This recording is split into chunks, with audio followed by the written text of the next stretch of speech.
twin oaks, but you can know the price they have on it. We probably get one a little cheaper. Hello and welcome to Ryan Flies. No horrible intro today. I forewent that and I'm working on another one. What I do have is a quick episode. To be fully honest, I'm falling way behind on getting these posted. The flight that you're going to see today is about a month old, and so I'm going to get them up as soon as possible. Also, these are still flights that only have one camera, and in this case, actually no in-cockpit audio. Unfortunately, my audio device was stolen out of my car. Luckily, it didn't break the bank. I think I mentioned last episode it was about $19. I went ahead and got another one ordered. But that did mean I wasn't able to record the audio in the cockpit, which makes for sort of a duller movie. So with that, I'm going to do a lot of time lapse on this one. We're just going to do a quick update as to where I'm at, and then we'll break for the next episode.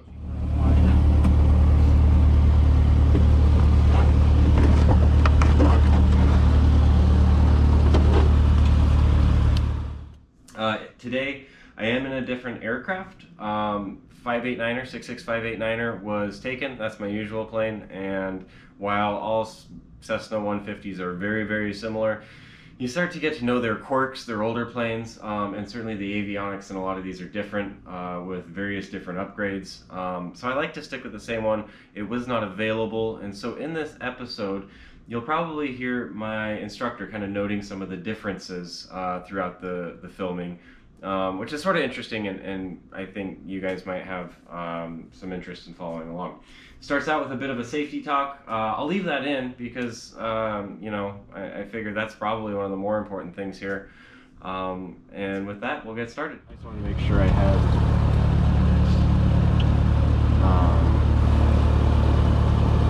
okay. So that one. This one, we can put that in between us there. This one's for 720, which will be the exact same. All fall. We need a little bit more primer today.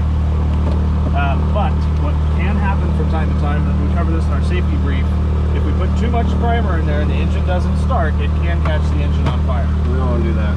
We don't want to do that. We just want to talk about, yes, it can happen. If it does happen, throttle goes all the way in, mixture comes all the way out. We want to cut off the fuel supply, and we want the engine to burn out that fuel as quick as possible. Gotcha. We want to identify fire extinguishers. So if you can see, right, let's see the Kubota there. Yeah. Just inside, there's a fire extinguisher there. Yeah. There's also two of them sitting right behind this tug. Yeah. Okay. Right by fuel. Yep. If for some reason, and I've never had this happen to me, but I've seen it happen. We just need to also not put too much primer in there. That's how we ultimately prevent it. But if we get ourselves in that situation, this is how we prevent it. Pull out, mixture goes all the way out, throttle goes all the way in, burn that out. As soon as it dies, we hop out of the plane, go grab the fire extinguishers, and extinguish. Okay. So now let's start. Let's try three squirts of primer. Okay. Because it's cold, we're gonna add a little bit more. Where we get into the problem is if it doesn't start. We don't want to keep adding more and more and more. Yeah. We want to then, let's give it 3 and see what happens, and then hopefully she'll start and it won't be an issue. Let's do.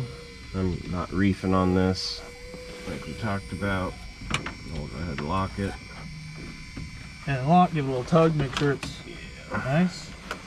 Okay. Okay. Do primer, prop area clear, and go for start, yeah? Yep. Clear prop. Also just want to look behind us, make sure we're not going to prop wash anybody, checking our wings, make sure we're not going to hit anything. Looks good.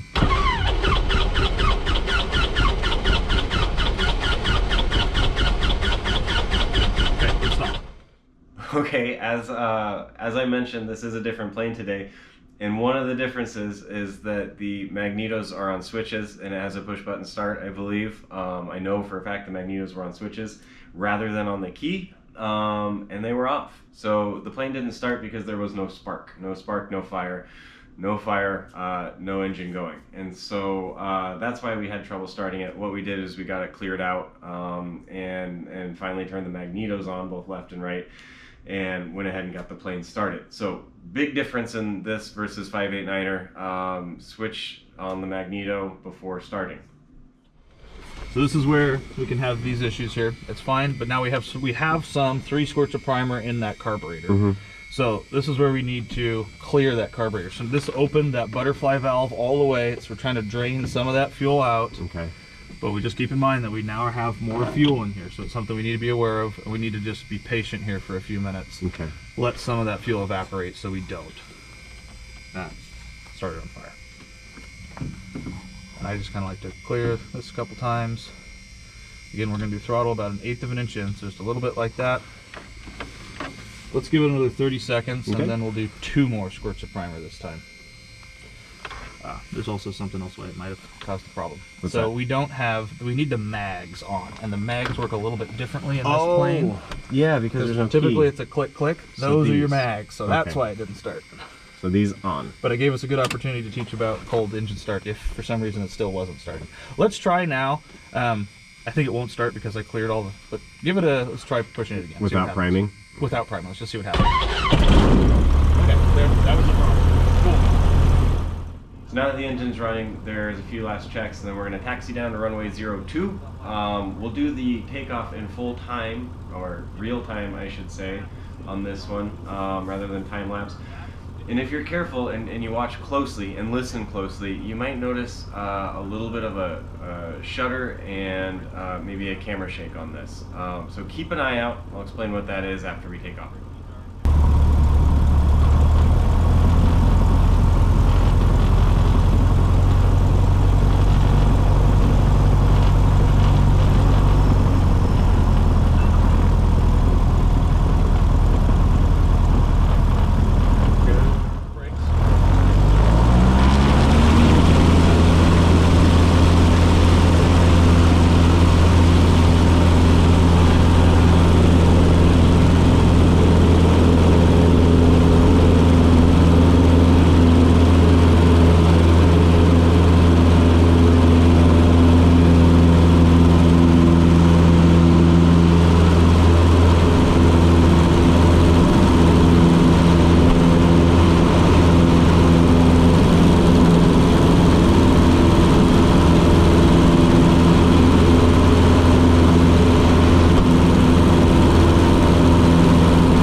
Okay, so now that we're in the air, again, you might have noticed a little shudder, maybe a little noise, and then actually I dip a wing and I get a little disoriented. What had happened is that right on liftoff, my instructor's door flew open. And sometimes with these older airplanes, doors don't shut all the way. One of the more common things is that your seat, if you don't really rock back and forth, much like in a car, if it's not fully clicked in, it'll slide back, and that can sort of happen. The seat sliding back has happened to me a couple times. The door was a new one on this. Luckily, he was safety belted in. That's one of the reasons, one of the many reasons why you have seat belts in an airplane. He was not at risk of falling out, but certainly it startled both of us. He got it shut. Later on in the video, you'll see us do a full stop on one of my landings, and you'll hear him sort of really ensure that door is shut. So that was a bit of a surprise, but we get off and rolling. Where we're headed today is actually McMinnville, KMMV, just to the south of Twin Oaks. And we're gonna once again practice some landings. We'll do mainly touch and goes, one full stop, which I'll highlight. And then from there, we're gonna zip back to Twin Oaks, and that's the end of this one. As always, my GoPros die about an hour into the filming, usually a little less, and so you won't see the final landing at Twin Oaks, unfortunately, but you will see a little bit of McMinnville and the airport out there. So let's get over there.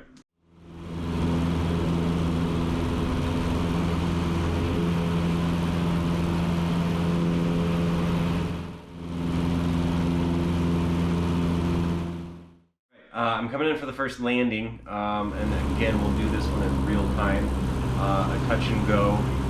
And these ones, this day, I had some notes. They actually went really smooth. Wind was in my favor. It was coming right down the runway. I think there might have been a little bit of gusts and crosswinds a couple times, and you'll hear some direction about getting some rudder in there to get pointed straight down the runway. But for the most part, today, I remember walking away from this day pretty excited about it.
So that last one, that was the full stop. Obviously, we are now on the taxiway, getting ready to go back to the beginning of the runway for a full takeoff.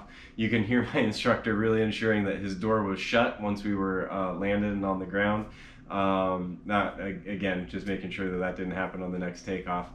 And then what you're gonna hear is me heading out on the runway. It was a busy day at the airport, and you can hear some not anxiety, but just some urgency in my instructor's voice, really urging me to get out there, get it lined up, and take off. We were kind of wedging our way out in between airplanes within the pattern. There was never any risk of safety, and we weren't certainly cutting anyone off, but in order to be as courteous as possible, we want to make sure that we're well off the ground before somebody's turning final to come in. You never want to just pull out on the runway and take your time and cut someone off. And so that's why he's really just kind of pushing me, get out there, get lined up, and take off. From there, again, back to Twin Oaks, and that's really it. Very little on that. Very little on that. I helped a little bit of back pressure and a little bit of right pressure. That's all I did. That little bit of the front control.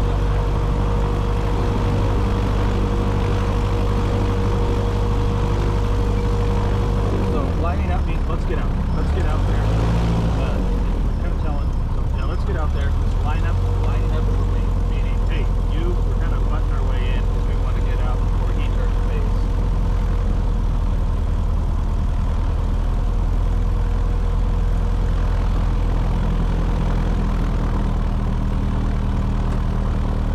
Okay, so he's turning, so let's line up here, and now I'll take this off. Take off the gear strap. And no crap, that doesn't show my base strap. Okay, so we're just going full power. Full power? We're going to maintain center line.